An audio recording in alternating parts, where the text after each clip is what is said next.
Fala pessoal, tudo certinho? Bem-vindos a mais uma videoaula e hoje falaremos sobre citologia, introdução à citologia. Mas antes, quero te fazer algumas perguntas. Você sabia que no nosso corpo tem aproximadamente 60 trilhões de células? Gente, é um número tão grande que se você começasse a contar agora, 1, 2, 3, 4, 5, levariam anos, talvez décadas, para chegar a 60 trilhões. Agora, sabia também que a diferença entre uma pessoa alta e uma pessoa baixa não é no tamanho de células, e sim no número de células? Interessante, né? Agora, se fosse possível você mirar um microscópio para o seu corpo, enquanto você está tomando aquele banhozinho, você ia ver centenas de milhões de células indo ralo abaixo, porque a maioria das nossas células estão constantemente se dividindo. É o caso das nossas células da pele. A cada 7 dias, basicamente, é renovada. Toda essa parte a parte de fora da nossa pele é renovada em 7 dias. Isso é muito importante. E hoje vamos estudar, gurizada, o pensamento, como surgiu o pensamento científico referente à célula. Como é que a pessoa descobriu a célula? E antes, há 500 anos atrás, nem sabia que existiam células. A pessoa devia olhar um ser vivo, por exemplo, um animal, e falar, não, ele é formado por, sei lá, pele só e órgãos e tal, mas não se falava naquela época em célula, até que de repente surgiu Hooke em 1665, utilizando um microscópio extremamente rudimentar, só que composto. Quando a gente fala em microscópio composto, significa que ele tem mais de uma lente, pode ter 3, 4, assim por diante. Em 1665, com um microscópio rudimentar e iluminado com vela, olha só, ele conseguiu, ao analisar a cortiça de uma árvore, aquela casca, a parte morta da árvore, a parte de fora, ele viu que nessa cortiça da árvore existiam pequenos espacinhos. Esses espacinhos, ele falava que eram pequenas cavidades, ele inclusive comparava como os quartos dos mosteiros, onde ficavam lá os padres e tal. E ele chamou então de cella. Cella do latim é célula.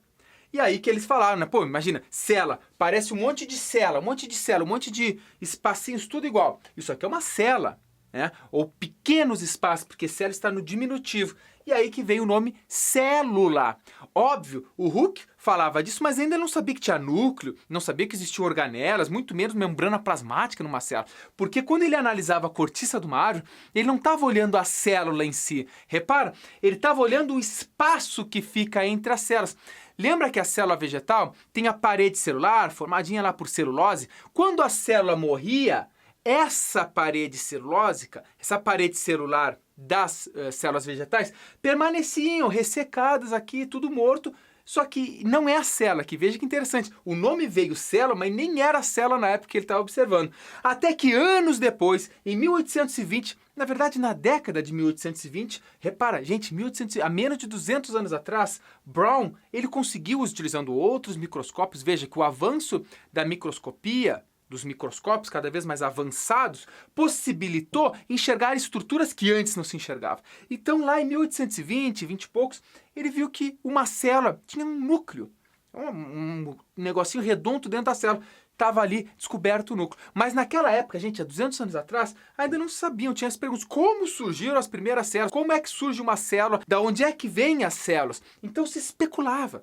Achava, não, a célula vem dos líquidos dos seres vivos internamente, ela, pá, e surge uma célula, e pá, surge outra célula. Era mais ou menos assim que se imaginava. Obviamente, tô sendo um pouco irônico aqui, só que os caras, para a época, eles eram extremamente inteligentes e muito importantes. Imagina, se não fosse esse cara que, além de analisar a cortiça da árvore, ele estudava os astros, estudava... Gente, o cara era cientista multipotente para tudo que é lado, assim, ele estudava tudo. O cara era muito inteligente para a época dele, muito importante. Se não fosse ele, talvez o Brown também não tivesse enxergado o núcleo, ou seja, o avanço científico é em degraus, é em escadinhas. Agora vamos lá. Depois de alguns anos, os cientistas começaram a discutir, rolar aquele diálogo, e aí e surgiu uma teoria que é muito importante para o teu vestibular, que é a teoria celular. Pessoal, a teoria celular, ela diz que todo ser vivo é formado por células. Gurizada, presta atenção, não importa qual ser vivo, ele tem que ter célula. É isso que a teoria celular diz. Sejam eles uma bactéria com uma única célula, um protista com uma única célula, ou seja, os animais, os vegetais, fungos multicelulares. Ou seja, não importa, tem que ter célula. Exceção aí são os vírus. Só que eu não gosto de considerar os vírus um ser vivo. Por que ele não é um ser vivo? Porque ele não tem célula. Ele por si só não consegue se multiplicar. Ele depende de outra célula para o seu material genético se dividir e aí sim ele segue adiante na sua vida, talvez, não sei. Então alguns cientistas podem falar que seres vivos é vivo, outros podem falar que não é vivo, não existe um consenso. O que a gente pode concordar aqui é que os vírus estão no limiar da vida, entre o que é vivo e o que não é vivo. Vamos estudar isso quando entrarmos nos vírus. Agora vamos lá, outra.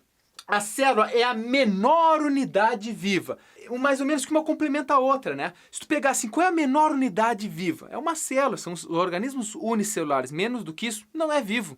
Ah, mas tem compostos orgânicos que a gente estudou. Sim, composto orgânico. Tu vai pegar assim, um triglicerídeo é vivo? Não, é um composto orgânico, mas ele não tem vida, né? Interessante isso. Outra, uma célula só surge de outra. Aí lembra na nossa aulinha lá no módulo 1, lá no início, falando sobre origem e evolução da vida? Eu discuti um pouco disso. Todo ser vivo só surge a partir de outro ser vivo.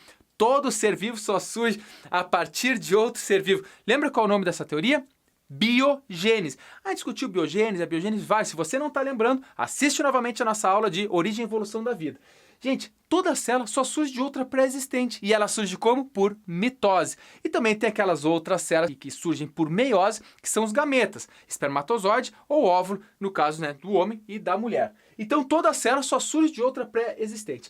E aí eu pergunto, cara, imagina, a gente não olha uma célula. Quando eu olho a olho numa pessoa, eu estou vendo um braço, mas eu não estou vendo as células, eu estou vendo um acúmulo de células. A união de várias células forma um tecido. Então a gente está vendo um tecido, um órgão, no caso da pele, mas estamos vendo a parte de fora.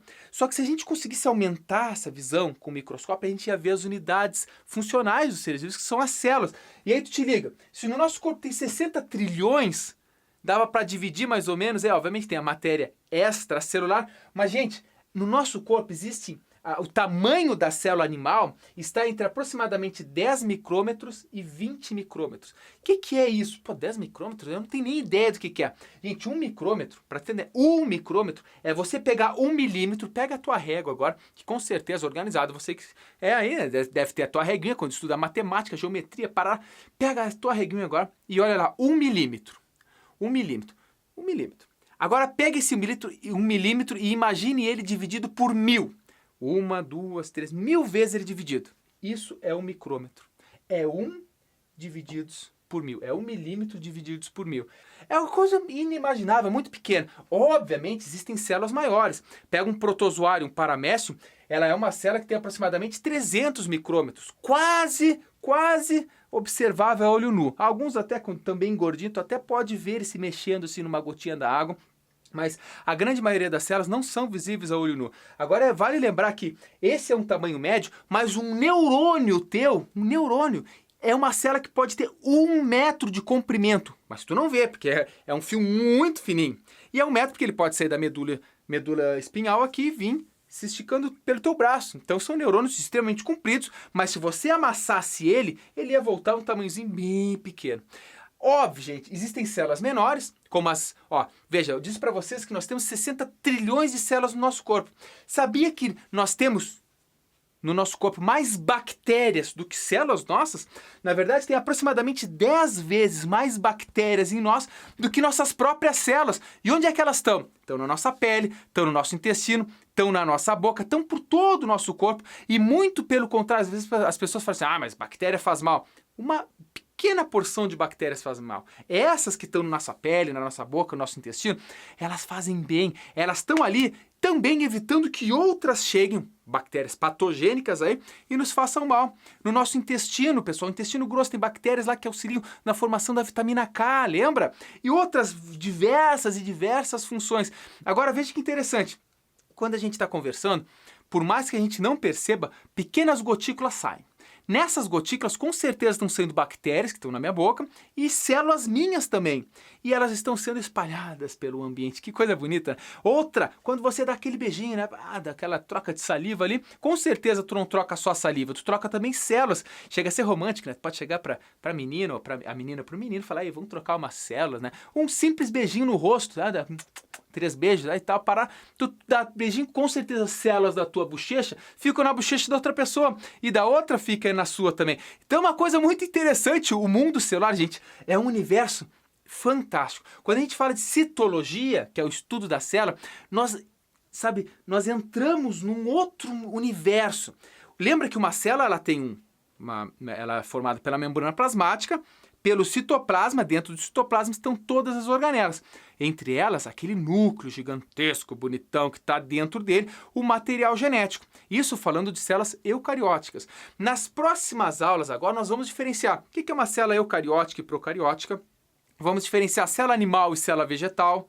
Vamos falar sobre a membrana plasmática, sua estrutura e seus transportes que acontecem entre a porção interior da célula e a porção exterior da célula. Vamos estudar o citoplasma, quais são as organelas e as estruturas que ali estão presentes. E depois entramos no núcleo, estudamos o núcleo e o material genético, fechando assim o módulo de citologia, que é, pessoal, além de muito importante, curioso. Então, fica aqui o meu grande abraço, continue acompanhando. Até logo!